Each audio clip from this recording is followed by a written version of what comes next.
वृन्दावनरम्यस्थान दिव्यचिन्तामणिधाम रत्नमन्दिर मनोहार वृन्दावनरम्यस्थान दिव्यचिन्तामणिधाम रत्नमन्दिर मनोहार आवृतकालिन्दिनीरे राजहंस केली करे ताहे शोभे कनक कमार आवृतकालिन्दिनीरे राजहंस केली करे ताहे शोभे कनक कमाल वृन्दावन रम्यस्थान दिव्यचिन्तामणिधाम रत्नमन्दिर मनोहार तारमध्ये हेमपीठ अष्टदले वेष्टिता अष्टदले प्रधाननायिका तारमध्ये हेमपीठ अष्टदले वेष्टिता अष्टदले प्रधाननायिका तारमध्ये रत्नासने बसियाछे दुई जने श्यामा संगे सुंदरी राधिका तारमध्ये रत्नासने बसियाछे दुई जने श्यामा संगे सुंदरी राधिका ओ रूप लावण्य राशि अमिया परिछे खासी हास्या परिहास्या संभाषणे ओ रूप लावण्य राशि अमिया परिछे खासी हास्या परिहास्या संभाषणे नरोत्तम दास कोय नित्य लीला सुखमय सदाई स्फुरक मोर मने नरोत्तम दास कोय नित्य लीला सुखमोय सदाई स्फुरक मोर मने वृन्दावन रम्यस्थान दिव्यचिन्तामणिधाम रत्नमन्दिर मनोहार वृन्दावन रम्यस्थान दिव्यचिन्तामणिधाम रत्नमन्दिर मनोहार हरे कृष्ण कृष्ण कृष्ण हरे हरे हरे राम राम राम हरे हरे हरे कृष्ण कृष्ण कृष्ण हरे हरे हरे राम राम राम हरे हरे हरे कृष्ण कृष्ण कृष्ण हरे हरे हरे राम राम राम हरे हरे हरे कृष्ण कृष्ण कृष्ण हरे हरे हरे राम राम राम हरे हरे हरे कृष्ण कृष्ण कृष्ण हरे हरे हरे राम राम राम हरे हरे कृष्ण कृष्ण कृष्ण कृष्ण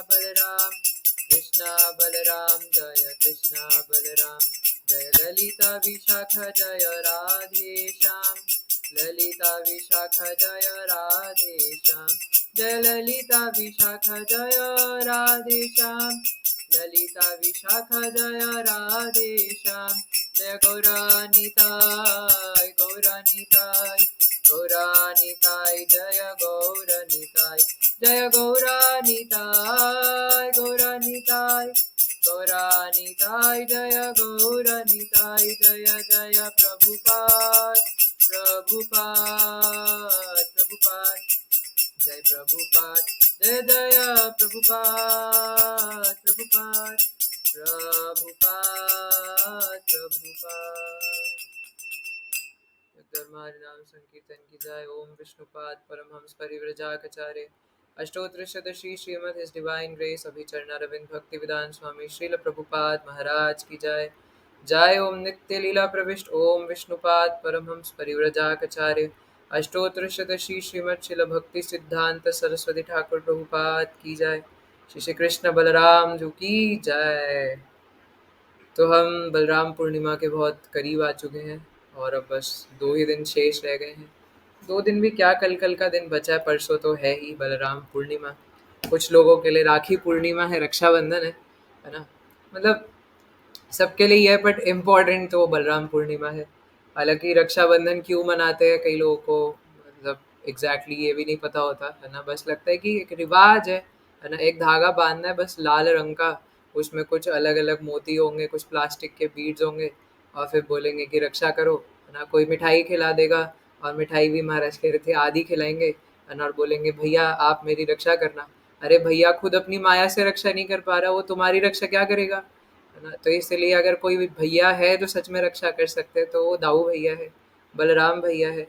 तो आज हम कृष्णा बुक से पढ़ेंगे। पिछले 3 कथाएं हमने जो है वो ऐसी डिस्कस करी थी है ना, लेकिन कृष्णा बुक में बहुत अच्छा वर्णन है तो बाकी अध्यायों का भी था, लेकिन इसका आज मैं सोच रहा हूँ कि कृष्णा बुक से करते हैं है ना। तो प्रलंबासुर का वध chapter number 18 from Krishna book. New version का है पेज नंबर 148। बाकी आप अपनी अपनी कृष्णा बुक में ढूंढ सकते हैं। जो क्योंकि ये भजन जो है ना आज इसीलिए ये भजन चुना वृंदावन रम्य स्थान, क्योंकि इस चैप्टर की स्टार्टिंग में बहुत अच्छे से ये दिखा रखा है। और महाराज जैसे आज भी कह रहे थे कि अगर हम, और कई बार कह चुके हैं और हम भी लास्ट क्लासेस में डिस्कस कर चुके हैं कि अगर हमें कृष्ण लीला समझनी है तो प्रकृति से जुड़ना पड़ेगा है ना, एनवायरनमेंट से, नेचर से जुड़ना पड़ेगा।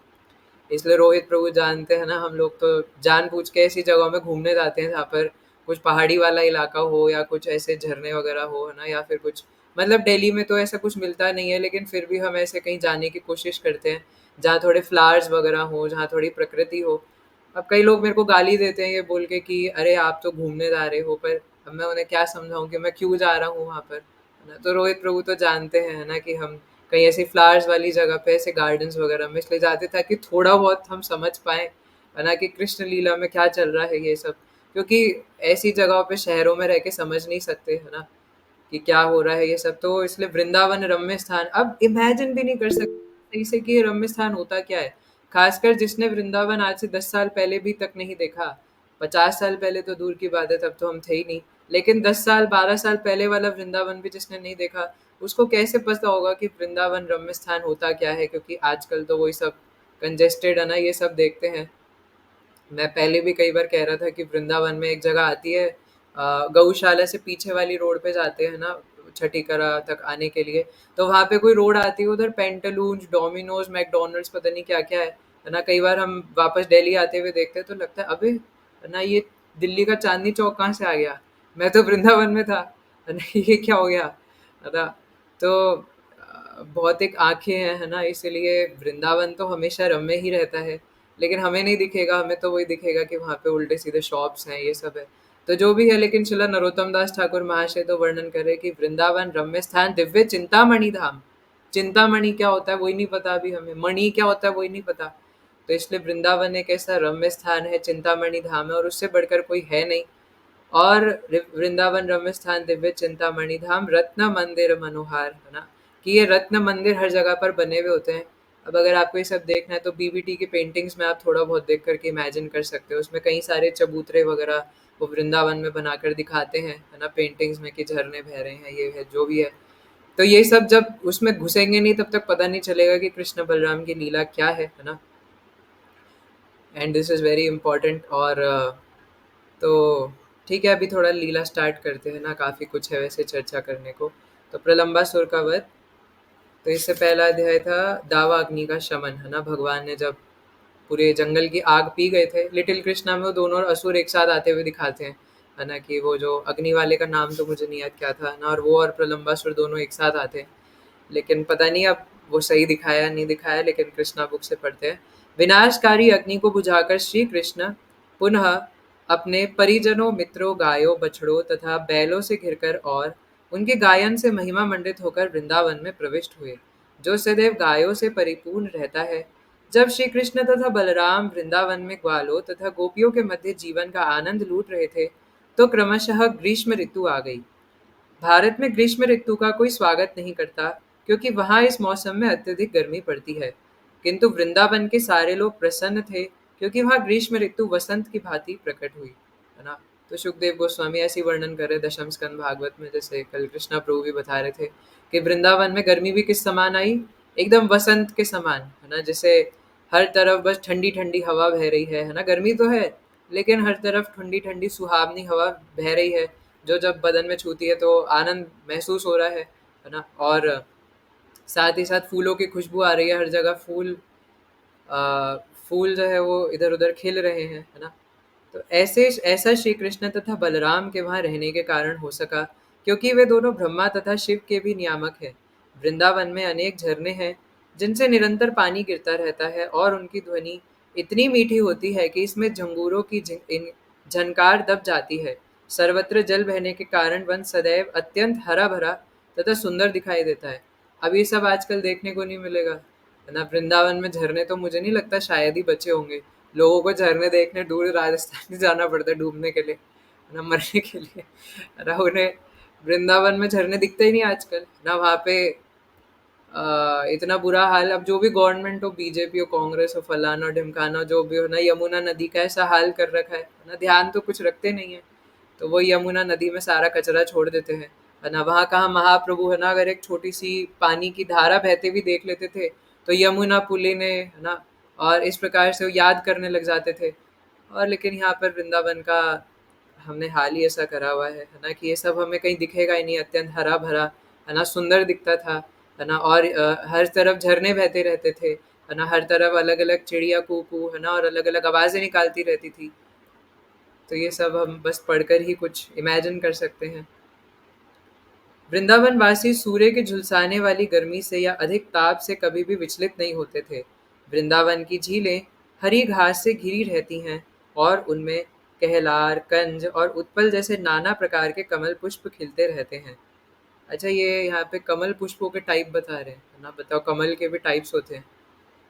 और वृंदावन में बहने वाली वायु कमल के सुवासित मकरंद कणों को अपने साथ ले जाती रहती है। जब यमुना की तरंगों, झीलों तथा झरनों के जलकण वृंदावन वासियों के शरीर का स्पर्श करते थे, तो उन्हें स्वतः शीतलता का अनुभव होता था। अतः वे ग्रीष्म ऋतु के द्वारा तनिक भी विचलित नहीं होते थे, है ना। तो बसंत ऋतु की तरह तो लगता था, बट इसका ये मतलब नहीं कि गर्मी गायब हो जाती थी, लेकिन उन्हें गर्मी महसूस नहीं होती थी, क्योंकि वहाँ पे इतने सुंदर सुंदर झरने थे, है ना, इतनी सारी नदियाँ थी। जब गर्मी लगी तो डुबकी मार लो, है ना। अभी 6-7 घंटे दूर जाना पड़ता है डुबकी मारने के लिए, और फिर वहाँ जाके पता चलता है मरेंगे, है ना, डुबकी मारने से। तो ये तो हालत हो गई है आजकल की। एंड मैं तो आपको कह चुका हूँ, है ना, एक्चुअल में लोगों की यही हालत है। आप कभी कभार पूछ करके देखिए, है ना, लोगों से ये सब गाँव की लाइफ दिखा करके उन्हें, है ना। मैं तो कई सारे दिल्ली के लोगों से पूछता हूँ जो कॉर्पोरेट वर्ल्ड में भी है ना, या बहुत ज़्यादा ये सब मटेरियलिस्टिक पढ़ाई वगैरह करना चाहते हैं। मैं उनसे भी पूछता हूँ कि तुम्हारा कभी मन नहीं करता कि कोई बहुत सुंदर नेचुरल जगह हो, नेचर हो, है ना, वहाँ पर जाकर रहें और ये सब स्थान हो। तो इवन लोग इस पे वो अलग अलग पोस्ट वगैरह भी, वीडियोस वगैरह भी बनाते रहते हैं ना, कि काश। तो इसीलिए लोग पहले गाँव से भाग करके शहर आते थे कि शहर में जॉब मिलेगी।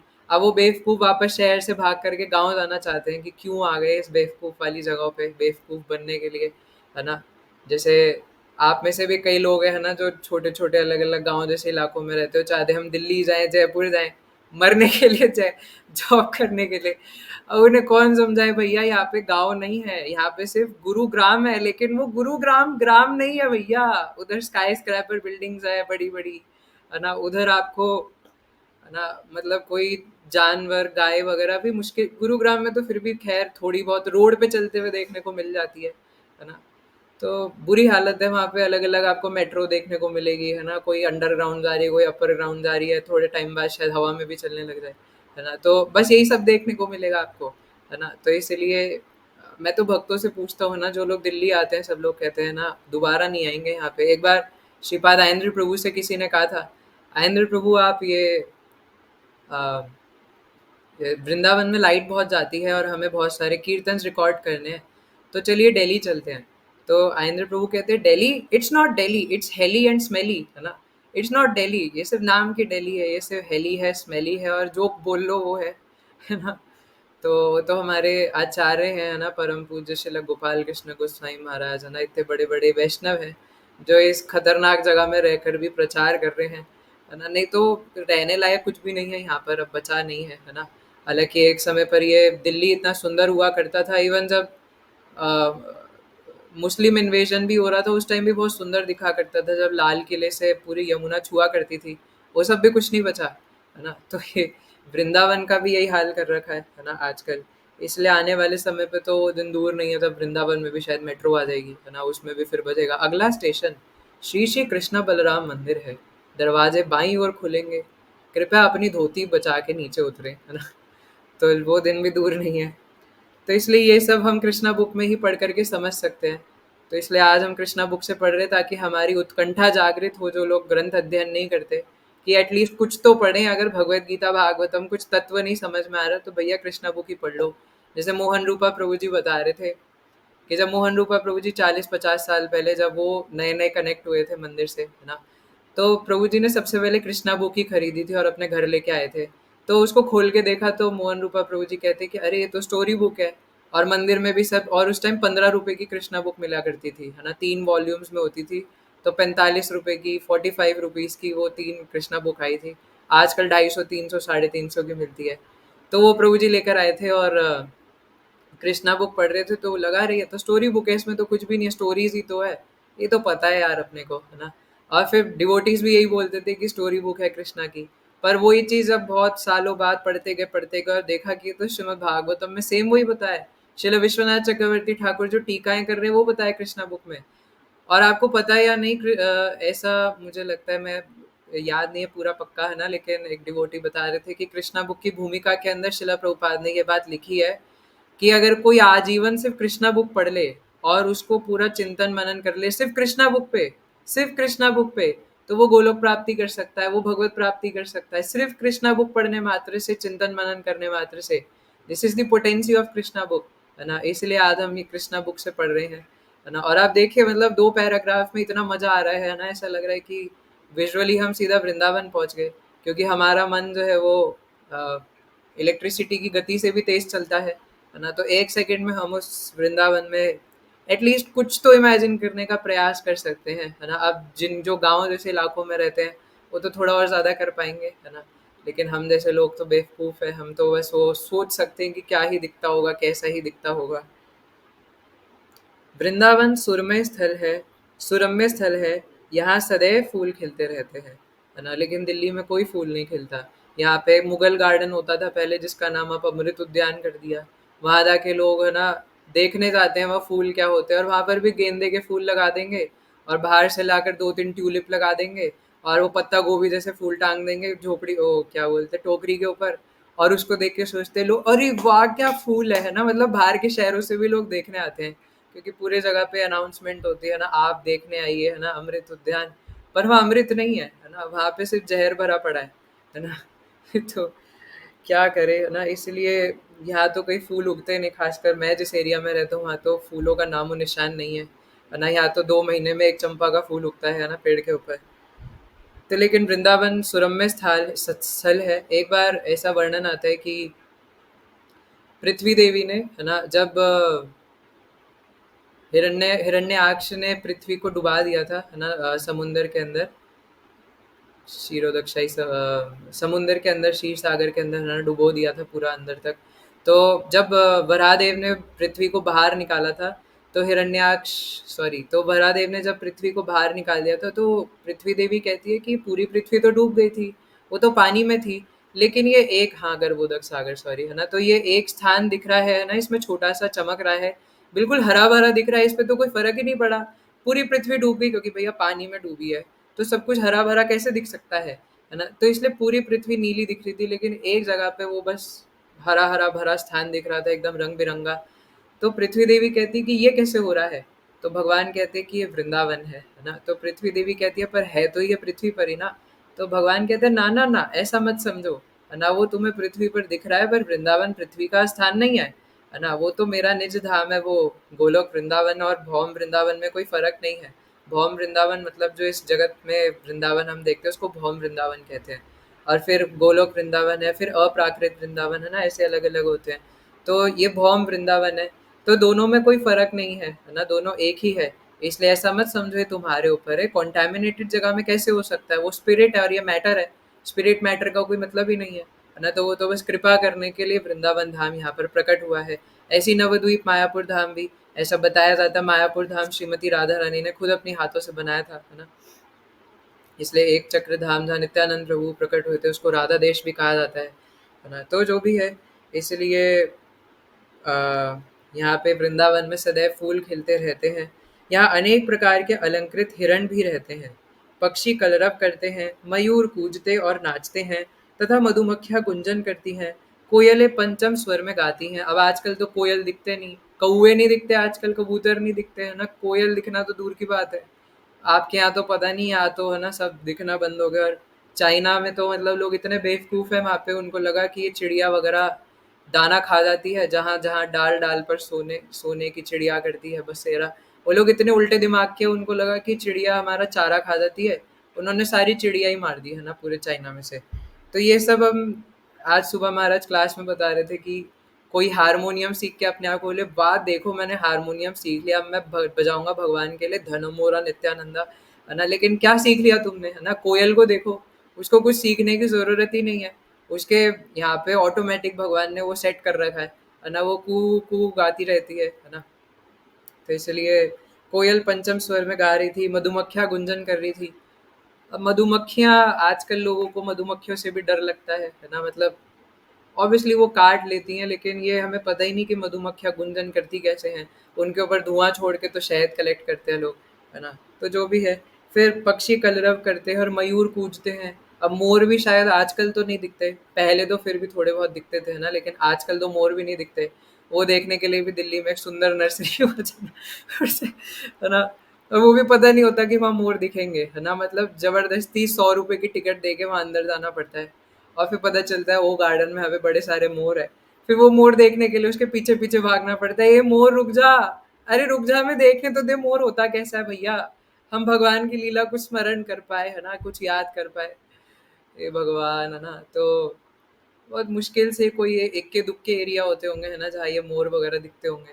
लेकिन अब तो बहुत बहुत बहुत मुश्किल है ना। तो इसलिए आप जस्ट इमेजिन करके देखें, है ना। तो इसलिए शिला प्रभुपाद कहते हैं कि सिंपल लिविंग हाई थिंकिंग, है ना। इसलिए हम सादा जीवन उच्च विचार रख करके बहुत आराम से आसानी से भक्ति कर सकते हैं। और सादा जीवन बिताने में ना बहुत आनंद भी है ना। तो जो लोग है ना, मतलब ऐसे सादा जीवन अगर कुछ दिन कभी इस्कॉन सेंटर्स वगैरह में या बेस वगैरह में रुके हैं, है ना, और खासकर अगर वो ऐसी जगहों में हो जहाँ एनवायरनमेंट बहुत ज़्यादा हो, तो उन्हें पता है वो सादा जीवन क्या होता है ना। जैसे हम मायापुर गए थे, एंड मायापुर में एक्चुअली मतलब वहाँ पे क्योंकि ज़्यादा अभी ये सब मॉडर्निटी मटीरियलिस्टिक, है ना, ये सब चीज़ों का ज़्यादा बोलबाला नहीं है वहाँ पर, है ना। वातावरण बहुत सुहावना है, सुंदर है, शांत है ना। तो बस ऐसा वृंदावन जैसा हाल वहाँ पर ना मचाए लोग, तो इसलिए बहुत सुंदर है ना। तो आप में से जो लोग मायापुर नहीं गए हैं उन्हें जाना चाहिए, और जो गए हैं मुझे लगता है कि वो मेरी बात से सहमत होंगे, है ना, कि वहाँ पर बहुत सुंदर वातावरण है। अगर उन्होंने वहाँ सारा दिमाग अपना फ़ोन में ना लगाया हो तभी समझ में आएगा, लेकिन वहाँ जाकर भी अगर हर जगह फ़ोटो खींच रहे होंगे तो दिमाग फिर वहीं रहेगा, है ना। तो इसलिए अतः आनंद कंद श्री कृष्ण वंशी बजाते अपने अग्रज बलराम तथा अन्य ग्वाल बालों एवं गायों को साथ लिए वृंदावन के सुंदर वन में वातावरण का आनंद लेने के लिए आए। वे वृक्षों के नव किसलियों के बीच गए, जिनके पुष्प मोर पंखों जैसे थे। उन्होंने इस पुष्पों की माला पहनी और केसर रस से विभूषित हुए। कभी वे नाचते और गाते, तो कभी वे एक दूसरे से कुश्ती लड़ते। जब श्री कृष्ण नाचते, तो कुछ ग्वाल बाल गाते और कुछ बांसुरी बजाते, कुछ श्रृंग बजाते, कुछ ताली देते और श्री कृष्ण की प्रशंसा करते। हे बंधु, तुम बहुत सुंदर नाचते हो। वस्तुतः ये सारे बालक देवता थे, जो स्वर्ग लोक से श्री कृष्ण को उनकी लीलाओं में सहायता करने आए थे। ये देवता ग्वाल बालों के वेश में श्री कृष्ण को नाचने में प्रोत्साहन दे रहे थे, जिस प्रकार एक कलाकार दूसरे की प्रशंसा करके प्रोत्साहित करता है। तब तक श्री कृष्ण तथा बलराम का मुंडन संस्कार नहीं हुआ था। तो मतलब अभी तो छोटे बच्चे ही थे ना, तो मुंडन संस्कार तक नहीं हुआ। अतः उनके बाल कौओं के पंखों की भांति इकट्ठे हो गए थे। वे अपने मित्रों के साथ सदा आंख मिचौली खेलते या परस्पर लड़ते भिड़ते रहते, है ना। तो कृष्णा बलराम क्या खेल रहे थे एक दूसरे के साथ। और यहाँ पे ये मत सोचेगा ये मनगढ़ंत चीज है, ना ना ना। सुखदेव गोस्वामी ने दशम स्कंद भागवत में इसका वर्णन किया, मैं अभी पढ़ रहा था। प्रमाण है ना मेरे पास साइड में, ये रहा दशम स्कंद भागवत पार्ट 2, है ना। इसके अंदर बताया है, तो सेम श्लोक शिला प्रभुपाद ने यहाँ कॉपी पेस्ट करा है कि कृष्णा बुक वही है। तो कृष्णा बलराम अपने गोप सखाओं के साथ क्या खेल रहे थे, आंख में चोली, है ना। आँख में चौनी पता नहीं क्या बोलते हैं, हम तो आँख में चोली बोलते थे, है ना, क्योंकि चुन्नी को चोली बोलते हैं। तो वो चोली आँख में बांध करके फिर ऐसे एक दूसरे को ढूंढते थे। तो अब देखिए बताइए, है ना, ये सब स्कूल कॉलेज ये सब पहले नहीं जाना पड़ता था, है ना, लेकिन आजकल के लोग जबरदस्ती भूत बनना चाहते हैं। महाराज भी आज कह रहे थे खुद मम्मी पापा भूत और भूतनिया, फिर अपने बच्चे को भी भूत भूतनी बनाना चाहते हैं, है ना। बच्चा 3 साल का 2 साल का हुआ नहीं, फिर उसको भेज देंगे 2 2 3 3 ट्यूशन टीचर लगा देंगे, ABCD सिखाओ, 1 2 3 4 XYZ, ए आ का खा गा छा छा पा पा ढा डा ला ला मामा, है ना। ये सब सिखाएंगे, दिमाग खराब करेंगे उस बेचारे का। और मैंने तो कई सारे, है ना, अपने आसपास में भी ऐसे कई सारे लोग देखे हैं, वो 2 2 3 3 साल के बच्चे का अपना कंपटीशन करते हैं। अरे मेरा बच्चा तो A से लेके Z तक सब जानता है ना। बेटा बोल के दिखाओ, टॉमी बोलो बेटा टॉमी, है ना। बेटा इधर आपको, बेटा आपको नोजी आ रही है, लो हैंकरचीफ लो बेटा हैंकरचीफ, है ना। पर ये हैंकरचीफ और नोजी बोल करके ये नहीं समझ में आएगा, उसका उसका दिमाग विकसित ही नहीं हो पाएगा, है ना, गोबर बुद्धि हो जाएगी उसकी, है ना। इसलिए अगर भगवत प्राप्ति करनी है ना, तो ये थोड़ा अजीब लग सकता है, लेकिन गाय के गोबर को समझना पड़ेगा, है ना। लेकिन अगर गाय के गोबर को नहीं समझेंगे तो दिमाग में गोबर भर जाएगा, है ना। ऐसा हमारा सुबह क्लास में बता रहे थे। तो ये बात है ही, है ना, कि और मैं तो मतलब बहुत, मेरा भी दिमाग खराब होता है देख करके, है ना, कि छोटे छोटे बच्चों को, है ना, आजकल मतलब हमारे साथ तो टॉर्चर हुआ ही है, लेकिन जो और ज़्यादा छोटे छोटे बच्चे आ रहे हैं अल्फा जनरेशन के, उनके साथ तो बहुत ज्यादती हो रही है ना। मतलब इतनी छोटी उम्र से 6th क्लास के बच्चे बताओ आजकल जेई नीट की तैयारी कर रहे हैं, है ना। मैं तो मतलब बोल्डली बोलता हूँ कोई फायदा नहीं है ना ये सब भेड़ चाल में चलने का। अब मैं बोलूँ नहीं कर लो कोई बात नहीं प्रभु जी, है ना, भक्ति के साथ साथ पढ़ाई भी करनी होती है, हाँ पढ़ाई करनी होती है, पर भेड़ चाल में जन के जानवर नहीं बनना होता, है ना, कि 6th क्लास से उसको जेई नीट करा रहे हैं, है ना, बेटा एलन बन जाओ, एलियन एलियन बन जाओ, है ना। ये सब क्या है, आप ये सब पढ़ो, है ना, कितना आनंद आ रहा है ना पढ़ने में, पढ़ने में इतना आनंद आ रहा है, तो सोचे अगर हम उस लीला में हो तो कितना आनंद है ना। इसलिए ये सब पढ़ के हमारी भी इच्छा जागृत होनी चाहिए। हालांकि ये भी ठीक है ये लगना कि मैं इस लायक नहीं हूँ, पर ये इच्छा जागृत होनी चाहिए कि कभी गुरुदेव की कृपा से मैं इस लायक बन पाऊँ, कि मैं कम से कम उस लीला में हूँ ना, तो देख तो पाऊँ, समझ तो पाऊँ, चाहे दूर से एक चींटी बनकर ही देख लूँ कि कृष्णा बलराम किस प्रकार से, अब देखो वो मुंडन भी नहीं हुआ, बता रहे कि कौए के पंखों के समान उनके बाल हो रहे हैं और वो एक दूसरे से कुश्ती लड़ रहे हैं। और यहाँ पता नहीं शिला प्रभुपाद ने शायद इसको डिटेल में पता नहीं या तो आगे बताया होगा, लेकिन सुखदेव गोस्वामी बता रहे थे कि वो एक दूसरे को उठा के पटक रहे थे, है ना। कभी कभार कृष्ण बलराम दूसरे ग्वाल वालों के बाल खींच रहे थे। तो ये सोचा था क्या है यार, है ना। और कभी किसी की पीठ थपथपा रहे हैं, कभी कुछ कर रहे हैं, कभी लड़ रहे हैं, कभी आंख में चोली खेल रहे हैं, है ना। और कृष्णा तो आँख में चोली भी कैसे खेलते थे, क्योंकि उन्हें छुपना तो आता नहीं था, कुछ नहीं आता था। तो जब उनकी छुपने की डाइन होती थी, तो क्या होता था, जैसे कृष्णा जाके छुप गए, है ना, और बाकी सब ढूंढने आ रहे हैं, मतलब जो डाइन दे रहा है वो छुपने आ रहा है, सॉरी ढूंढने आ रहा है। तो जितने भी मोर होते थे, जितने भी चिड़िया वगैरह होते थे, वो सब कृष्णा के आसपास जाके बैठ जाते थे। तो सब समझ में आते थे कि कन्नू यहीं पे छुपा हुआ है ना। आँख में चोली कृष्णा को खेलनी नहीं आती थी, है ना। वो सारे लोग छुपे होते थे तो ऐसे आँख में से नीचे चुन्नी करके देखते थे, तो वो चुभ रही है ना, चुभ रही है ना। फिर अगर बोल दो कि कन्नू तुम्हें खेलना नहीं आता, तो कन्नू रोने लग जाए, है ना? तो इसीलिए फिर कोई बात नहीं, है ना? तो फिर जो बलराम जी से एक और बड़े अग्रज थे, है ना? और बड़े ग्वाल सखा थे, है ना? जो बलराम से 1-1 साल, 1-1 महीना बड़े थे। तो वो कहते थे कोई बात नहीं, है ना? कृष्ण को हम जैसे उस दिन भी कहते कच्ची मिट्टी बना देंगे। अरे कोई बात नहीं, वो बुरा मान जाता है ना? अगर उसको ऐसे ही खेलना है तो ऐसे ही ठीक है ना? ठीक है, तुम चुन्नी उतार के देख लो, है ना? या फिर कन्नू को ऐसी चुन्नी बाँध देंगे, ऐसा कपड़ा बाँध देंगे, ऐसी उत्तरी बाँध देंगे कि वो ट्रांसपेरेंट सी हो कि कन्नू को दिख जाए, है ना? आगे क्या है ना? क्या हो रहा है ना? तो इस प्रकार से शैतान तो है ही। तो इस प्रकार से लीलाएँ करते हैं, है ना? उन्हें कोई स्कूल, कॉलेज ये सब नहीं जाना पड़ता, है ना? वो तो बचपन से गाय चराते थे, ग्वाले थे, यही सब करते थे। तो ये सादा जीवन के बारे में सिर्फ़ पढ़ने मात्र से इतना आनंद आ रहा है, और सिर्फ़ पढ़ने मात्र से नहीं, जितने भी आजकल बेवकूफ़ लोग हैं ना, जो कि सिर्फ़ पढ़ाई करके और पता नहीं कितनी पीएचडी होल्ड करके, है ना, पंखा होल्ड करना चाहते हैं, है ना? और पता नहीं क्या-क्या नहीं करना चाहते। तो पता नहीं क्या करके मानेंगे, ऐसी कौन-सी जड़ी-बूटी बना लेंगे, है ना, ये लोग साइंस पढ़ के, या फिर ऐसा क्या कर लेंगे, है ना, इतना सारा पढ़ाई करके क्या हो गया? इतनी सारी पढ़ाई करने के बाद भी तुम कोविड-19 जैसा वायरस बना देते हो, है ना? उसके बाद उसी को ठीक करने के लिए 2 साल लग जाते हैं। फिर पता नहीं, समझ में नहीं आ रहा कि वो वैक्सीन बनाई थी, उससे लोगों को हार्ट अटैक आ रहे हैं। मतलब ऐसे कुछ लोग अजीब-अजीब चीज़ें बोलते रहते हैं। इनका यही नहीं क्लियर होता, है ना? फिर भक्तों को गाली देते हैं। तो अगर सादा जीवन में रहते, है ना, तो ये सब करना ही नहीं पड़ता। ज़बरदस्ती मतलब सॉल्यूशन की 100 प्रॉब्लम्स और बनाने के लिए पड़े हुए हैं।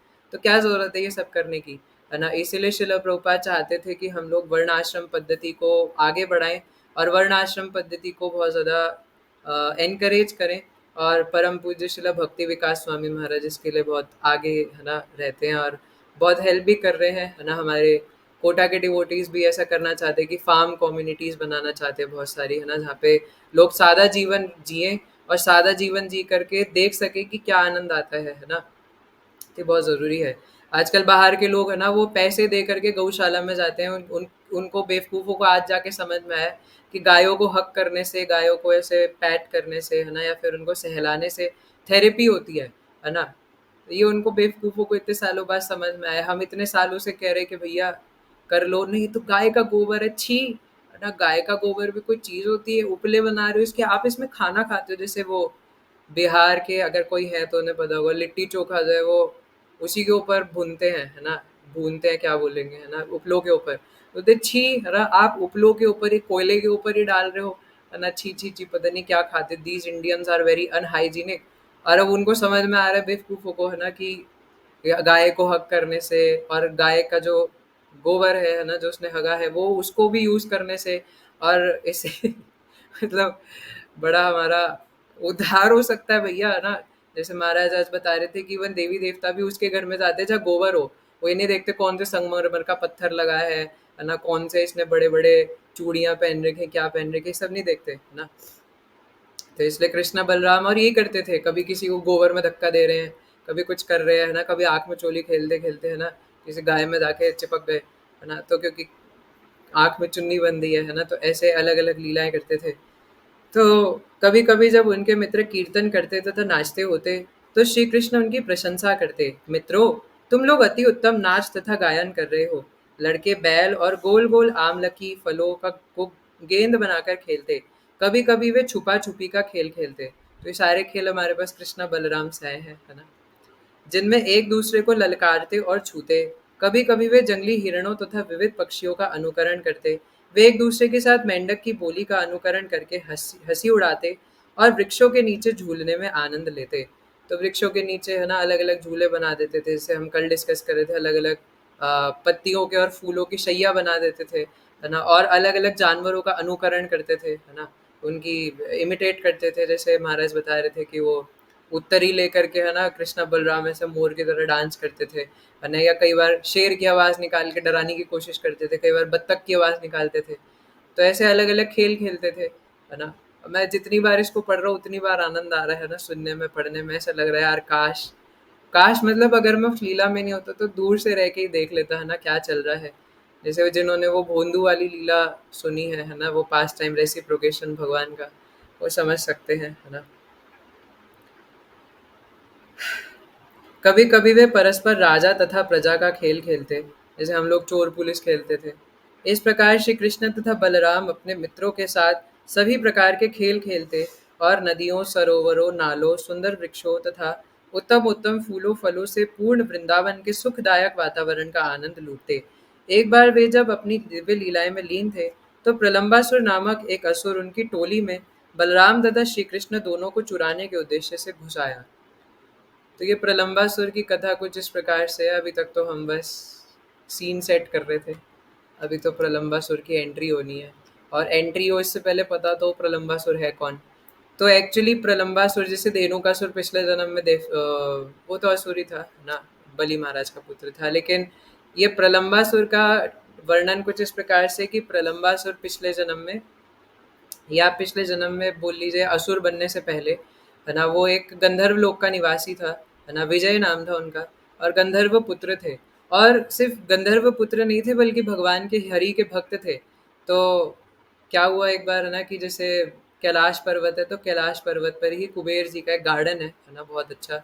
और उसका नाम है सुगंधित सु क्या बोलते हैं, सुगंधित वाटिका, है ना, ऐसे करके कुछ है। तो उसका नाम ये है, जैसे नंदन कानन है ना, इंद्रदेव का आंगन कानन, है ना, जो भी है।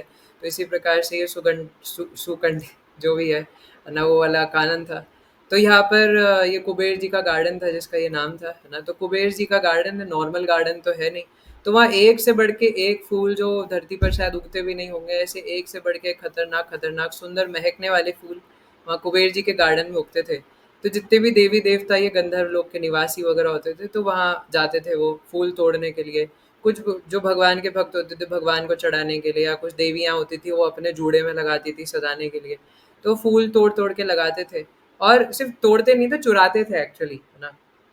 क्योंकि फूल चुराने में एक अलग ही मजा है ना। तोड़ने में वो मजा नहीं है जो चुराने में है ना। चुरा के और फिर चुराने के बाद भगवान को ऑफर करने में उसका तो अलग ही आनंद है ना। लेकिन कुबेर जी को भी पूजा करनी होती थी, है ना। तो जब वो आकर देखते थे गार्डन में, तो फूल ही नहीं है, फूल तोड़ लिए किसी ने। तो कुबेर जी बहुत टाइम से नाराज थे, है ना, इन सब चीज़ों से। और पहले तो अपने जो गार्ड्स वगैरह थे उनको बुला के डांटा कि तुम लोग ध्यान नहीं रखते हो क्या, क्या है ये सब, है ना। रोज रोज कोई ना कोई आकर फूल तोड़ जाता है, देवी देवता ये वो, है ना, ध्यान रखा करो। पर उसके बाद भी कुछ बात बनी नहीं। तो कुबेर जी ने श्राप दे दिया, है ना, कि अब जो भी अगर ऐसे चोरी करके तोड़ने आएगा फूल, असुर बन जाएगा। और कुबेर जी की यहाँ पर एक गलती हो गई ना, कि उन्होंने इस प्रकार से अपनी भरी सभा में तो घोषणा कर दी, लेकिन अनाउंसमेंट नहीं करी। अरे भैया, सभा में किसको बता रहे हो, लोग तो बाहर के आ रहे हैं ना तोड़ने के लिए। तो उनके पास जाना तो चाहिए, ये बात है ना, कि भैया ऐसा कुछ वार्निंग है, तो कुछ साइन बोर्ड ही लगा देते, बाहर बिल बोर्ड लगा देते कि यहाँ पर घुस करके फूल तोड़ना मना है ना। अब जब आपने बताया नहीं, तो वो तो भैया पहले से भी तोड़ रहे थे, वो अब भी आएंगे, उनकी तो आदत है ना। तो और ऐसा तो नहीं वो कोई असुर है ना, भैया वो तोड़ के भगवान की सेवा में लगा रहे थे। तो छोटी सी ये गलती हो गई, है ना। और अभी गंधर्व लोक के निवासी, है ना, जो विजय थे, वो आए फूल तोड़ने के लिए। इन्हें क्या पता था ऐसा कुछ हुआ है। अब जैसे उन्होंने फूल तोड़ा, और अचानक भयंकर एकदम और एक बड़े से असुर में बदल गए। और नॉर्मल असुर नहीं थे, क्योंकि पिछले पहले हरि के भक्त थे। तो जो भक्त बनने के बाद भूत प्रेत के ऐसे कुछ बन जाते हैं, हम उस दिन चर्चा कर रहे थे कि वो ब्रह्म राक्षस होते हैं, है ना। तो उनको सामान्य मंत्र वगैरह से भी मारा काटा नहीं जा सकता, है ना। वो सबसे खतरनाक श्रेणी के भूत या असुर होते हैं। तो प्रलंबासुर जहाँ असुर बना था, पहले देवता था, गंधर्व लोक का निवासी था, है ना। अब वहीं पर उत्पात मचाना शुरू कर दिया, पूरे गार्डन को उथल पुथल कर दिया, सारे फूल तोड़ दिए, सब मुरझा दिए, सब तोड़ डाला। तो कुबेर जी बोले, यार मैंने जिसके लिए श्राप दिया था, ये तो पूरा उसका उल्टा हो गया। तो फिर प्रलंबासुर बोलते कि अब ये प्रलंबासुर बन गए थे, है ना, जो ये गंधर्व लोक के निवासी थे, विजय। तो कहते अब मैं क्या करूँ, अब आप ही बताइए, है ना, आपके वजह से मैं असुर बन गया, मैं तो बस भगवान के लिए फूल तोड़ने आया था।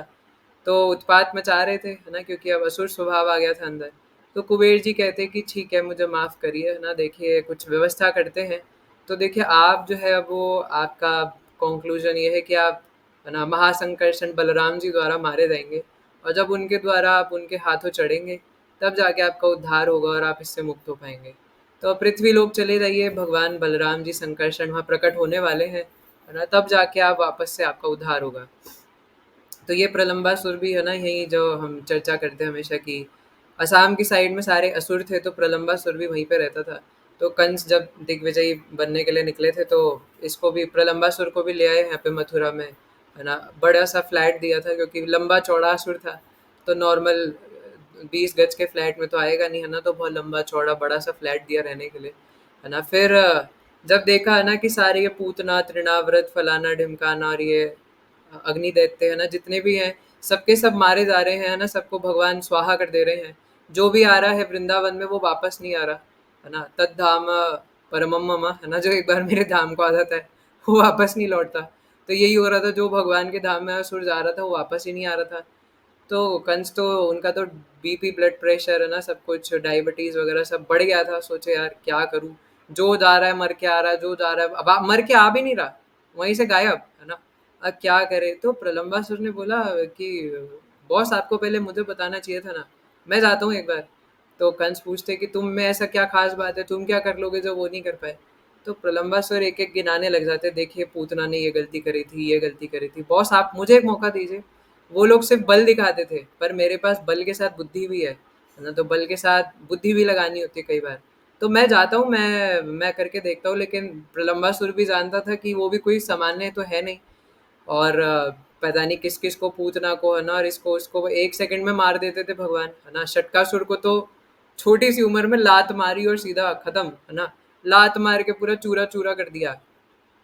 तो प्रलंबासुर को डर लग रहा था, तो बोलते कि उसमें ऐसे प्लान करते हैं कि ऐसा करता हूँ, डायरेक्ट कृष्ण के पास नहीं जाऊंगा, और मारने का ट्राई तो बिल्कुल नहीं करूंगा, वरना चुटकी बजा के मुझे मार देंगे, है ना। तो और एक्चुअल इसका इंटरनल रीजन ये है कि प्रलंबासुर पहले खुद हरि के भक्त थे, है ना।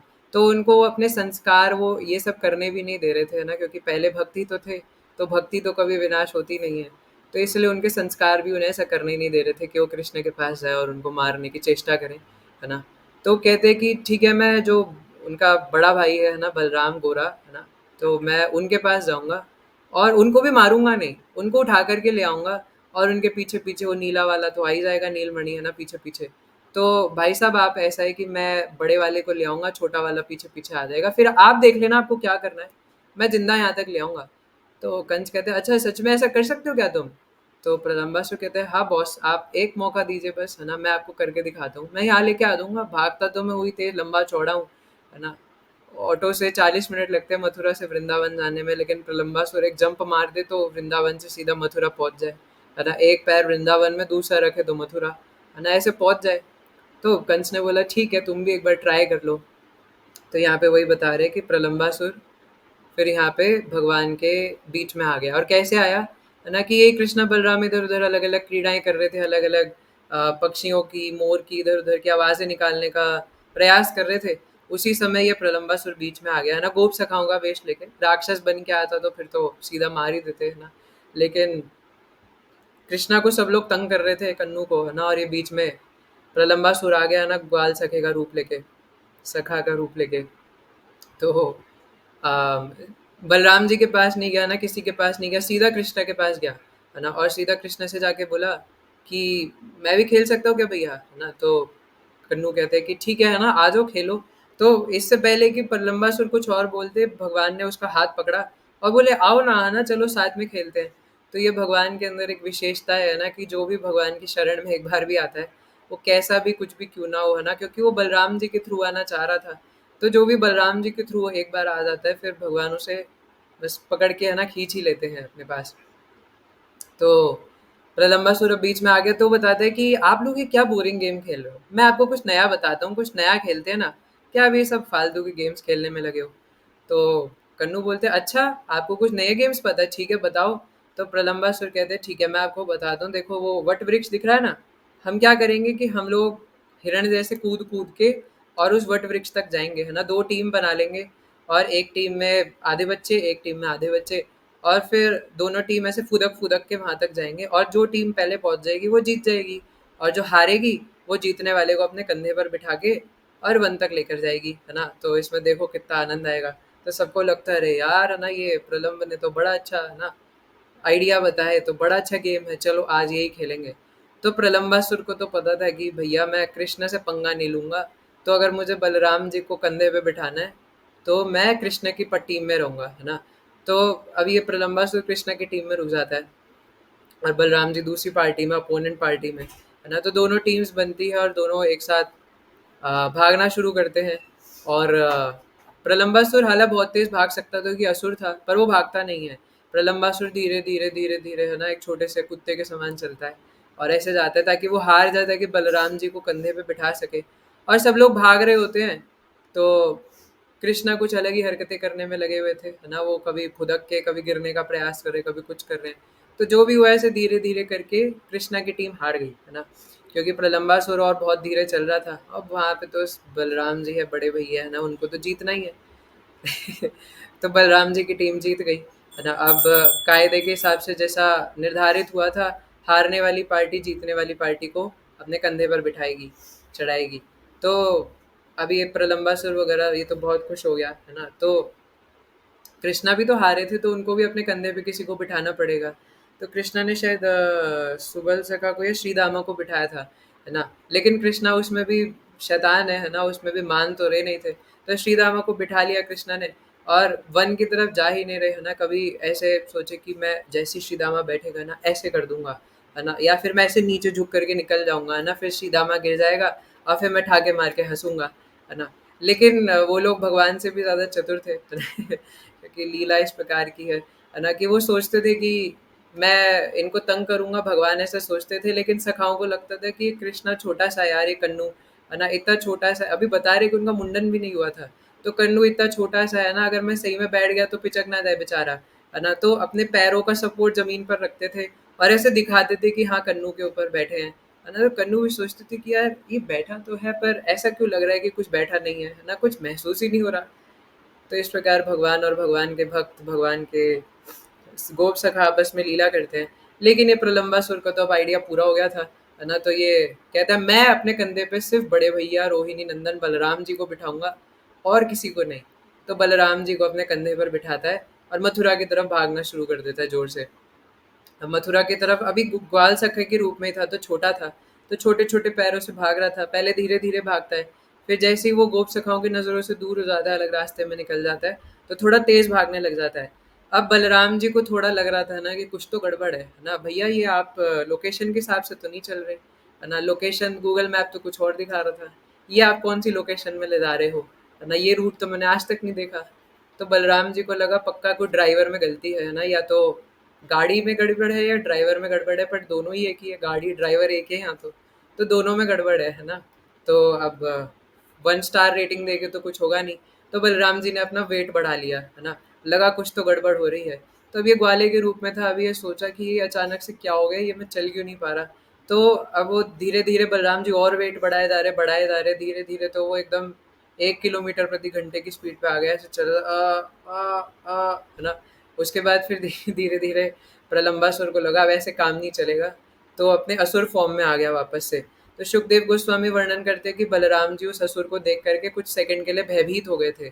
लेकिन शिला सनातन गोस्वामी और विश्वनाथ चक्रवर्ती ठाकुर बताते हैं कि बलराम जी भूल गए थे कि वो भगवान है ना। अति मर्त्यानी भगवान गूढ़ कपट मानुषः, तो वो भूल गए थे कि वो भगवान है ना, योग माया शक्ति के आवरण में, है ना।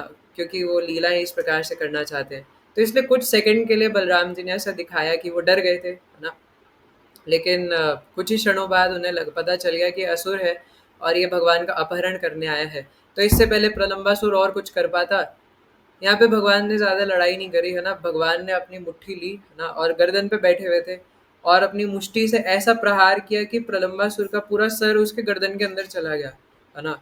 और वो पूरा फट गया सर, है ना, ऐसे 2 हिस्सों में ऐसे फट गया और उसे खून की ऐसे झरना बहा, झरना तो नहीं बोलेंगे, वो फवारा, है ना, ऐसे खून ऊपर की तरफ उड़ा और उसका पूरा सर उसके धड़ उसका पूरा अंदर चला गया था गर्दन में, और मर गया वहीं पे, है ना। वहीं पे ऑन द स्पॉट उसका ऑपरेशन सक्सेसफुल, पेशेंट डेड। और फिर अब क्योंकि ऊपर है हवा में, है ना, क्योंकि बलराम जी अब बैठे तो रैपिडो में थे, लेकिन वो पता नहीं कैसे फ्लाइट में पहुंच गए, है ना, ऊपर। तो 2 व्हीलर से मतलब ऑन रोड से वो सीधा ऑन फ्लाइट पहुंच गए। तो इसलिए अब ऊपर थे, तो ये प्रलंबासुर ऐसे गोल गोल गोल गोल घूमने लगा चक्कर खा के, क्योंकि मर गया था। और फिर धड़ाम से दूर जाके गिरा। तो सारे गोप सखाओं को आवाज आई, दिखा कि इतना बड़ा राक्षस वो शरीर, है ना, बलराम जी उसके साथ लेकर के गिरे हैं। तो सभी सखा वहां जाकर के जय हो, है ना, रोहिणी नंदन बलराम की जय, है ना, अति उत्तम अति उत्तम, है ना, दादा की जय हो। तो इस प्रकार से जय जय घोष करते हैं। तो जैसे धेनु का सुर रिप्रेजेंट कर रहा था हमारे अंदर देहात्म बुद्धि को, ऐसी प्रलंबासुर रिप्रेजेंट करता है हमारे अंदर भरे मिथ्या अहंकार को, है ना। तो यहाँ पे देखने वाली बात है कि इवन ये मिथ्या अहंकार रिप्रेजेंट करने वाला प्रलंबासुर इवन भगवान के गोप सखाओं के बीच में भी आ गया, है ना, और वहां पर भी पता नहीं लगा। इसलिए ये जो मिथ्या अहंकार है, जो फॉल्स ईगो है, ये बहुत सटल है, बहुत सटल है, और ये हमारी भक्ति के लिए बहुत भयानक है। तो यही समझा रहे हैं कि जब ये प्रलंबासुर भगवान के सखाओं के बीच में आकर के खेल सकता है और किसी को पता नहीं लगा कि ये प्रलंबासुर कौन है, असुर है, तो इसी प्रकार से मैं समझने वाली, सीखने वाली बात यहाँ से लेसन ये है कि प्रलंबासुर नामक जो हमारे अंदर मिथ्या अहंकार भरा हुआ है ना, वो इवन हमारे अंदर भक्ति जीवन में भी आ सकता है अगर हम भक्ति सही से नहीं कर रहे हैं, है ना। अगर हम हरिनाम नाम अपराध रहित नहीं कर रहे हैं, है ना, अपराध रहित नहीं कर रहे हैं नाम को, और अटेंटिवली नहीं कर रहे हैं, तो पक्का उससे हमारा मिथ्या अहंकार और ऊपर जा सकता है ना। और सेवाएं भी करेंगे तो भी उल्टा अहंकार बढ़ेगा, मैंने तो इतनी सेवाएं करी क्यों, क्योंकि हरिनाम शुद्ध नहीं हो रहा, है ना। तो इसलिए बहुत बहुत ज़्यादा ज़रूरी है कि ये जो प्रलंबासुर है ना, ये मिथ्या अहंकार हमारे अंदर से चला है, और ये बहुत बहुत सटल है ना। बाहर से लगता है कि हाँ भक्त हैं, लेकिन अंदर से हमारे अंदर वो अहंकार भरा होता है किसी ना किसी रूप में, है ना, जो कि निकल ही जाता है। ये भी अहंकार है, मैं शरीर हूँ, है ना, सर्व उपाधिर विनिर्मुक्तम, मैं ये हूँ, मैं वो हूँ। तो इसके ऊपर हम कई बार डिस्कशन कर ही चुके हैं ऑलरेडी, है ना, कोई नई बात नहीं है, लेकिन नई बात नहीं है, लेकिन बहुत इंपॉर्टेंट बात है, इसलिए बार बार अपने आप को, बुद्धि को याद दिलाना ज़रूरी है। क्योंकि मुझे ऐसा लगता है कि हमारी कंडीशन ऐसी कि जब हम बार बार सुनेंगे तो प्रैक्टिस में आएगा। जब बार बार सुनेंगे, है ना, कि ये मिथ्या अहंकार हमारे लिए खतरनाक है, मिथ्या अहंकार हमारे लिए खतरनाक है, तो कभी अगर हमने अपना अहंकार किसी को दिखा भी दिया ना, तो अचानक हमें वो गिल्ट महसूस होना चाहिए कि अरे यार, उस दिन मैंने क्लास में सुना था कि मिथ्या अहंकार नहीं होना चाहिए, और मुझे ऐसा क्यों लग रहा है कि मैंने इसको अपना अहंकार दिखा दिया, है ना, मैं इसको दिखा दिया। तो अचानक क्लिक होगा, लेकिन ये क्लिक कब होगा, जब बार बार उसके विषय में सुनेंगे, है ना। तो इसलिए मैं बार बार इसलिए बताने का प्रयास करता हूँ ताकि मुझे कुछ याद रह सके, है ना, ताकि जब ऐसा लगे कि, है ना, कुछ अहंकारी बात लग रही है ना, कुछ ईगो आ रहा है अंदर, तो वो टूट जाए, क्योंकि हमारा कुछ है ही नहीं जब, तो हम किस लिए ईगो कर सकते हैं, है ना। ईगो तो उसके लिए होना चाहिए जो चीज़ हमारे पास है, और ट्रू ईगो होनी चाहिए। इसलिए हम कृष्ण के नित्य दास हैं, तो उसके लिए ईगो होनी चाहिए, प्राउड होना चाहिए कि हाँ, हम कृष्ण के दास हैं।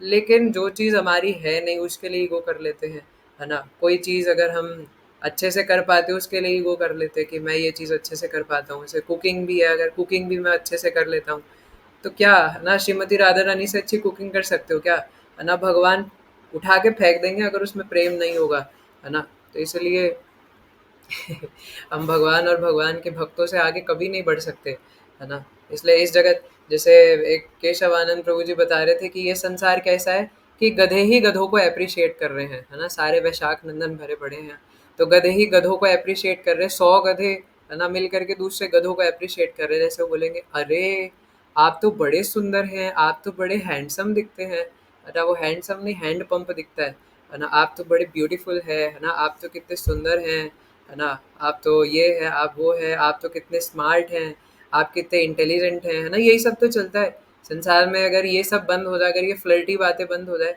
तो आजकल गर्लफ्रेंड, बॉयफ्रेंड, ये सब तो कल्चर ही खत्म हो जाएगा, है ना। अगर एक दूसरे के बारे में झूठ कहना, एप्रिशिएट करना, ये सब खत्म हो जाए, तो सब खत्म, है ना। कॉर्पोरेट वर्ल्ड में भी यही चलता है ना, एक दूसरे को जबरदस्ती, है ना, आप तो ये हैं, वो हैं, है ना, आप तो बड़ा अच्छा काम करते हैं।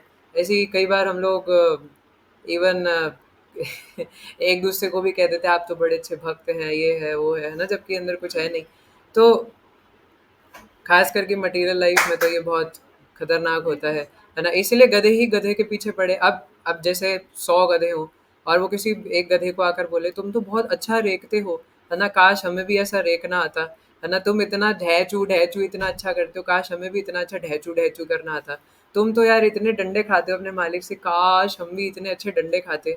तो ये हालत है इस संसार में लोगों की, है ना, कि वो खुद भी गधे हैं और दूसरे गधों को अप्रिशिएट करें, वाह आप कितने अच्छे गधे हैं, आपकी जॉब एमएनसी में लगी हुई है, मल्टीनेशनल कंपनी में, आप फॉरेन कंट्री के लिए काम करते हैं, अरे वाह आप अमेरिका के लिए काम करते हैं, आप कॉल सेंटर में काम करते हैं, है ना। उस बेचारे की हालत क्या है ना, दिन में बेचारा सो रहा है, रात को आकर के जॉब में काम कर रहा है ना। Hello sir, I am speaking from just dial, है ना, बताइए मैं आपकी क्या मदद कर सकता हूँ। Hello sir, I am talking from HP, है ना, बताइए मैं आपकी क्या।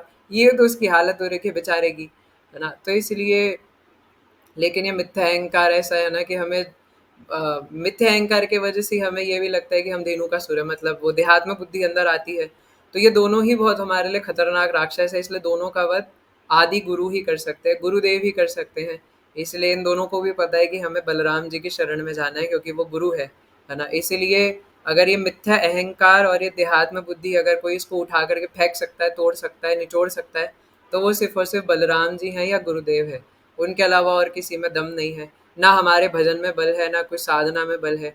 इसलिए हमारा तो सिर्फ़ एक ही मात्र होप एंड स्कोप है कि हम ये मान लें, ये जान लें कि बस इतना स्वीकार कर ले दिल से कि हमारा कुछ नहीं हो सकता, है ना? हमारा अगर कुछ हो सकता है तो वो सिर्फ़ गुरु की शरण में जाने से होगा, और मैं शरणागत हो जाऊँ और उनके भरोसे रहूँ कि वो मेरे को जैसे चलाएँ वैसे चलाएँ, है ना? और मैं वो जो बोलेंगे वो करूँगा। शरण में रहने का मतलब होता है बात मानना। कई बार भक्त लोग मतलब मेरे पास नहीं, है ना? मतलब इन जनरल बोल रहा हूँ, मैं भी उसी श्रेणी में हूँ, है ना? लेकिन कई बार डिवोटीज़ एक दूसरे के पास आते हैं और कहते हैं, प्रभु जी मैं भगवान के ऊपर शरणागत हो चुका हूँ, मैंने सब भगवान के ऊपर छोड़ दिया है ना? और फिर बोले कि चाय छोड़ दी क्या, चॉकलेट छोड़ दी, है ना? और अपनी इंद्रिय तृप्ति छोड़ दी, माला कितनी कर रहे हो?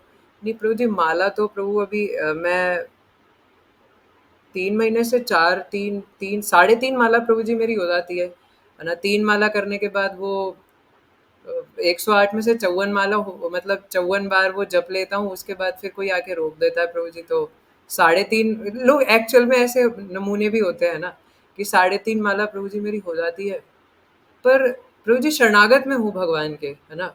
और मैं प्रभु जी बहुत प्रयास कर रहा हूँ शरणागत है ना? तो ये दो दो चीजें साथ में नहीं हो सकती। शरणागति का मतलब ही यही है कि हम भगवान की बात मान रहे हैं, हम भक्तों की बात मान रहे हैं, और हमारा हरिनाम के प्रति प्रेम बढ़ रहा है और संसार के प्रति विरक्ति आ रही है ना? ऐसा नहीं हो सकता दोनों चीजें साथ में चले, कि आप बोलोगे मैं शरणागत हूँ और बात भी नहीं माननी, है ना? ये दोनों साथ में नहीं हो सकता। शरणागति का मतलब ही है कि जो बताया जा रहा है उसको एज इट इज हम मान ले। इसलिए अगर आप नहीं कर पा रहे तो कम से कम इसको एक्सेप्ट कीजिए कि हम अभी सरेंडर नहीं है ना? इतने बड़े बड़े आचार्य बोल रहे हैं कि हम शरणागत नहीं है ना? पर हम होना चाहते हैं। हमारी क्या, हम कौन से गाय के गोबर है जो हम बोलेंगे कि हाँ हम शरणागत है ना? तो इसलिए शरणागत होना है, लेकिन हमें अपनी स्थिति देख के पता चल रहा है कि हम शरणागत नहीं है ना? क्योंकि शरणागत होने का लक्षण ये सब नहीं होता। तो इसलिए अगर जैसे कोई किसी को फ़ीवर है ना? अब जैसे कई बार स्कूल में कुछ बच्चे होते हैं ना, वो बोलते हैं मैम मेरे को फ़ीवर हो रहा है, मुझे घर वापस भेज दो, है ना? तो मैम पहले थर्मामीटर से चेक करेगी कि सच में फ़ीवर है कि नहीं, ऐसी थोड़ी ना कि भेज देगी। तो ऐसे ही हम लोग भी हम मटीरियल वर्ल्ड में अगर परेशान होकर के बोले कि मैम, है ना, माया देवी हमारी मैम है, तो मैम मैं अब प्योर हो चुका हूँ, मैं शरणागत हो चुका हूँ, आप मुझे गोलोक भेज दीजिए। तो वो थर्मामीटर डाल के सिम्टम चेक करेंगे कि सच में वो जो हमारा प्योरिटी का बुखार है ना, वो ऊपर तक आया है कि नहीं आया है ना? तो जब तक वो नहीं है तब तक कैसे भेज देंगी? इसलिए शरणागति ज़रूरी है ना? तो जब तक हम गुरु को शरणागत नहीं होंगे तब तक ये माया मेताम तरंती ते नहीं होने वाला, है ना?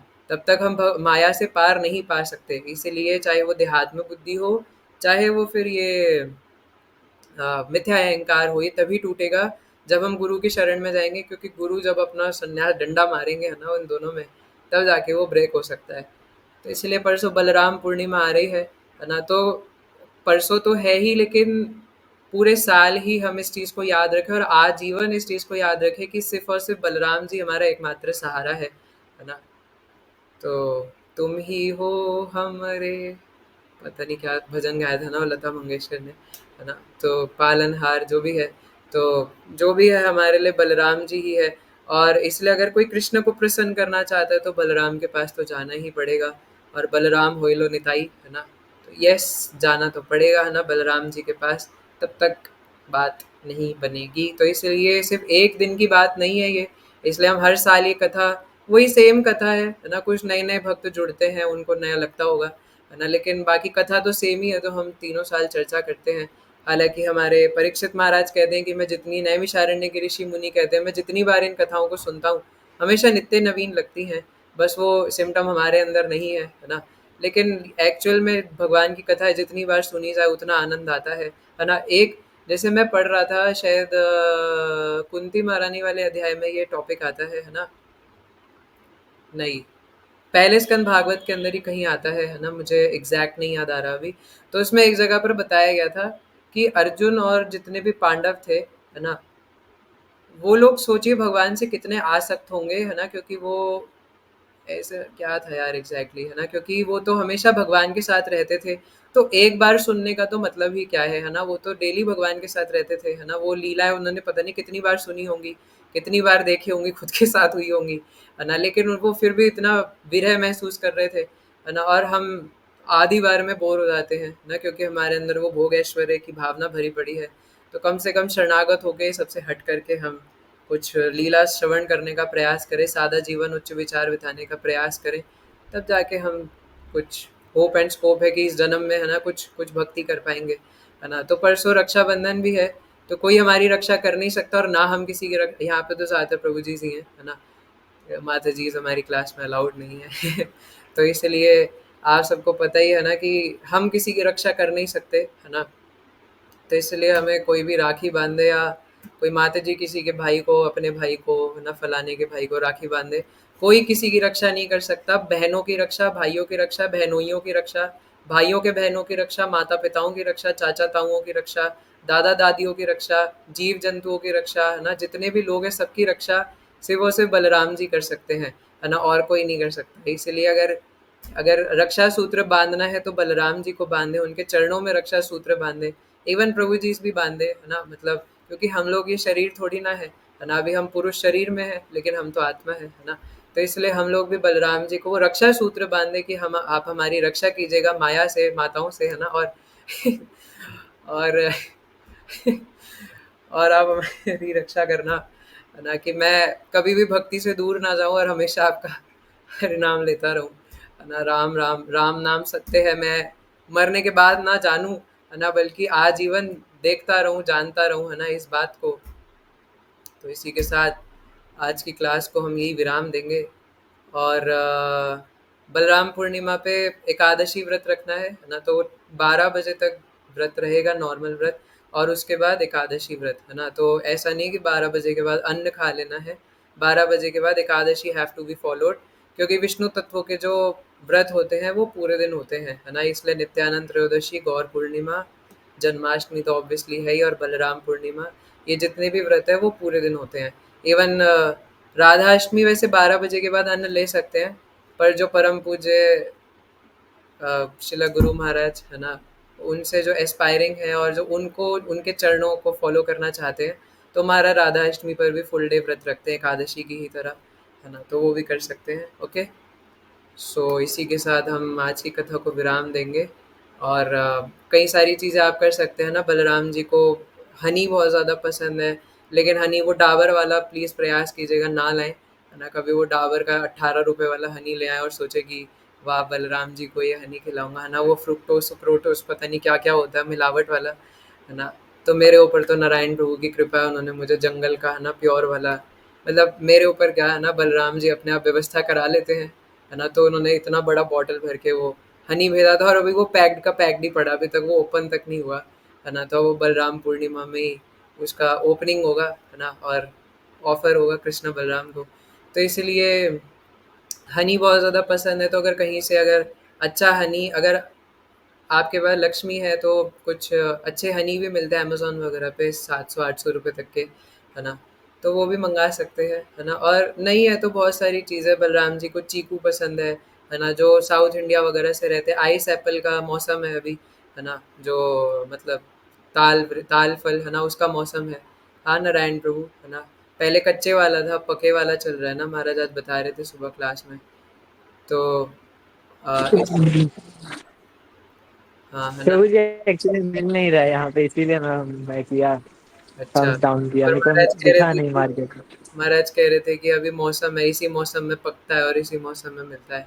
अब मुझे तो आज पता चला है ना कि ताल फल जो आपने दिया था, वो अंदर जो जेली लाइक था वो अब बीज बन जाता है पकने के बाद, और बाहर वाला जो कूड़े की तरह हमने फेंक दिया था वो खाने का सब्सटेंस बन जाता है, ऐसे कोई डिवोटी बता रहे थे, है ना? तो पता नहीं, शायद आपको भी नहीं पता होगा ये, है ना? ऐसा लग रहा है आपके रिएक्शन को देख करके, है ना? तो मैं भी जब महाराज बता रहे थे ना सुबह कि ताल का वो केक बनता है और पीठा बनता है, मैं सोचा केक बनता है, पीठा बनता है, तो वो जेली जैसे सब्सटेंस का केक और पीठा कैसे बन सकता है भैया? पीठा जो उड़ीसा के, शायद उन्हें पता होगा पीठा क्या होता है ना? जगन्नाथ मंदिर में मिलता है। तो आई वाज लाइक ये कैसे हो सकता है? फिर किसी ने बताया कि वो बाहर का जो मटेरियल होता है जो हम कूड़े की तरह फेंक देते हैं वो पक जाता है ना? तो यूट्यूब पे सर्च करके देख सकते हैं, है ना? और जिन्होंने ताल फल ही नहीं देखा, माफ़ कीजिएगा, है ना? सॉरी। तो इसलिए आप चीकू भगवान को भोग लगा सकते हैं, और कृष्णा बलराम क्योंकि ग्वाले हैं, तो उनको दूध से बनी चीज़ें पसंद है बहुत ज़्यादा, है ना? तो दूध से बनी हुई चीज़ें, लड्डू, है ना, कई तरीके के बनाकर भोग लगा सकते हैं। मालपुआ सबसे स्पेशली, मालपुआ बलराम जी का फ़ेवरेट है ना? और ये सब है ब्लूबेरीज़, है ना? तो ये सब भी बलराम जी के फ़ेवरेट ओके। तो इस प्रकार हम जन्माष्टमी की तरह धूमधाम से बलराम पूर्णिमा मनाएं, है ना? मैं तो कहता हूँ जन्माष्टमी से भी ज़्यादा धूमधाम से मनाएं, क्योंकि दादा का बर्थडे है ना? तो दादा प्रसन्न होंगे तो कृष्णा तो अपने आप प्रसन्न हो जाएंगे, है ना? तो इसलिए दादा का बर्थडे खूब धूमधाम से मनाए, इतनी धूमधाम से मनाए कि पूरी धरती धूमधाम कर जाए, है ना? तो और अलग अलग तरीके, है ना, ज़्यादा से ज़्यादा नाम जप करिएगा, ज़्यादा से ज़्यादा ग्रंथ अध्ययन करिएगा, बार बार बलराम कथा सुनिएगा, है ना, अलग अलग महाराज के मुख से, और जितने भी शुद्ध वरिष्ठ वैष्णव है उनके मुख से, है ना? ज़्यादा से ज़्यादा बलराम कथा सुनिएगा, है ना? और बलराम जी के चरणों में यही प्रार्थना कीजिएगा कि मैं इतना गिरा हुआ हूँ, इतना नीच प्राणी हूँ मैं, है ना? तो इसलिए कुछ कृपा करिए ऐसे नीच मूर्ख प्राणी के ऊपर, है ना, ताकि मेरे अंदर से वो जो देहात्म बुद्धि है और जो मिथ्या अहंकार है वो टूट करके निकल जाए, है ना? और बलराम जी के चरणों में रक्षा सूत्र बांधिएगा। अभी क्योंकि समय 1 घंटे से ऊपर हो गया, तो बलराम जी का प्रणाम मंत्र हम कल डिस्कस करेंगे, या अभी बता दूं? चलिए ऐसा करते हैं, अभी भी बता देता हूँ और कल भी बता दूंगा, है ना? आप लोग कोऑपरेट तो कर ही लेंगे। अच्छा, आप में से कितनों को बलराम मंत्र पता है वैसे, प्रणाम मंत्र? ऐसे ठेंगा दिखा रहे, हैंड रेस कीजिए। किसी को नहीं पता? ओ निताई। कृष्ण बलराम मंत्र तो चलो ठीक है, पर बलराम का प्रणाम मंत्र भी नहीं पता? आप लोग कुछ मतलब आपके मन में इच्छा नहीं होती क्या कि कुछ सर्च करके हम भी ढूंढे? कृष्णा प्रभु आपको तो पता होगा शायद, ये वो ढूंढते रहते हैं सब, मुझे लगता है। पता है? बताओ क्या है प्रणाम मंत्र? नमस्ते लाग्रह, नमस्ते मूसलायुध, नमस्ते रेवती कांता, नमस्ते भक्तवत्सला, नमस्ते धरणीधर, नमस्ते बलवा बलनाम। ऐसे बोल के आगे भूल गए, चलिए ठीक है, इतना भी ठीक है ना? तो नमस्तेस्तु हलदग्रामा, नमस्ते मूसलायुधा, नमस्ते रेवती कांता, नमस्ते भक्तवत्सला, नमस्ते धरणीधारा, नमस्ते बलिनाम श्रेष्ठा, प्रलंबारे नमस्तेस्तु त्राहि माम कृष्ण पूर्वजा। तो ये बलराम जी का प्रणाम मंत्र है। तो नमस्तेस्तु हलदग्रामा का मतलब कि हल लेकर के घूमते हैं और हल से सबका ग्राम बना देते हैं ना, जैसे आज महाराज बता रहे थे, आपने नहीं सुना होगा शायद, वो दूसरी वाली कथा थी ना इवनिंग में। तो आपने वो कथा में भी सुनी होगी ना, बलराम जी ने, मैंने कई बार संक्षिप्त में बताई है कि हस्तिनापुर के ऊपर हल फेंक करके और वो पूरा यमुना में डुबाने ले जा रहे थे, है ना? और कई सारी लीलाएं, रेवती मैया को भी हल, क्योंकि रेवती मैया बहुत ऊंची थी। परसों ये कथा का चर्चा करेंगे हम, बलराम जी के बर्थडे पे बलराम जी की शादी कराएंगे। तो आप में से जो मंदिर जाना चाहते हैं, पता नहीं शाम को तो शायद नहीं जाएंगे, है ना? सुबह होता है बलराम पूर्णिमा को प्रोग्राम। तो परसों हम बलराम जी की शादी कराएंगे। तो रेवती मैया के कंधे पर, है ना, हल रख करके उन्हें नीचे करा था। तो हल लेकर के, हल उनका वेपन है, तो इसलिए, और ग्वाले तो है ही, है ना कि तो इसलिए हल हलधर बलराम, है ना? तो नमस्तेस्तु हलदग्रामा, सबसे पहले नमस्कार करते हैं हलधर बलराम को। फिर नमस्ते मूसला युधा, है ना? मूसल उनका दूसरा वेपन है। अच्छा, आप किसी को पता है मूसल क्या होता है? इसके मुझे ऐसा लगता है ना कि, मतलब मैं सिर्फ मजाक कर रहा हूँ, है ना? मुझे ऐसा लगता है कि क्योंकि जगन्नाथ जगत के नाथ है ना? तो बड़े भैया भी सबके नाथ हैं, तो इसलिए मुसलमानों के नाथ भी मुसलमान है ना? क्योंकि उनके पास वो वेपन रहता है मूसल, है ना? तो वो मुसलमान है, तो इसीलिए जो मुसलमान है तो मुसलमान ना, मतलब मैं ऐसा, अब है तो ये मजाक, पर इसमें कोई तथ्य भी, कोई गलत बात तो है नहीं, है ना? बात तो सत्य ही है। हाँ, तो यस, क्या होता है ना, प्रभु मूसल लीव भी कर दिया उन्होंने। और कौन था? हाँ, नारायण प्रभु। प्रभु जी जो वो क्या नाम होता है उनका, पहलवान, उसको ऐसे ऐसे घुमाते हैं अपने बाइसेप्स बनाने के लिए, गधा जैसा होता है। पहलवान घुमाते हैं। लेकिन गधा का तो वो बहुत लंबा होता है डंडा, उसका मुसल का बस पकड़ने जितना ही डंडा रहता है ऐसे। हाँ, कृष्णा प्रभु सही बता रहेगा। ऐसे होती है, थोड़ा डिफरेंस है। तो जी ओखली होती है, उसके साथ जिससे चीजें कूटी जाती है वो मुसल होता है। यस जी, हाँ नारायण जिससे हम को। कूटते हैं। हाँ तो सॉरी प्रभु जी, वो मुग्दल होता है, सॉरी। इसलिए मैं कुछ बोल नहीं रहा था ना, तो दोनों में फ़र्क है। तो इसलिए सुमित प्रभु भी अंगूठा दिखा रहे थे। तो मूसल है ना, जो ईमान दस्ता भी बोलते हैं कई जगह उसको। तो एक तो वो है ना, ओखली भी बोलते हैं। तो एक तो होता है जिसमें अदरक डालते हैं, और फिर एक होता है जिससे कूटते हैं, है ना। तो जिससे कूटते हैं उसको बोलते हैं। आजकल तो छोटे छोटे होते हैं, लेकिन पहले के समय में बड़े बड़े होते थे।